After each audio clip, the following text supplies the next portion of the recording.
दीनी।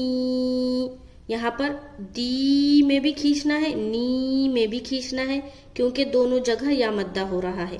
ये देखिए या साकिन, या के ऊपर सुकून आ गया तो या साकिन बन गया, और या साकिन से पहले जेर आ गई तो या मद्दा हो गया।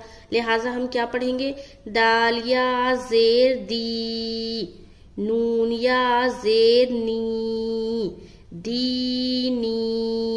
उसी तरीके से यहाँ पर आएंगे फी ही, यहाँ पर फी को खींचना है क्योंकि यहाँ पर फी में या मद्दा हो रहा है और हा के नीचे जेर है, तो लिहाजा इसे जल्द अदा करेंगे।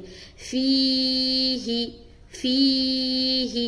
अगर कोई पढ़ दे फी ही तो गलत हो जाएगा क्योंकि हा को भी उसने खींच दिया, तो हा को नहीं खींचना। फी ही दीनी, यहाँ दोनों खींच रहे, यहाँ पर इसको खींचेंगे, इसे नहीं खींचेंगे। फी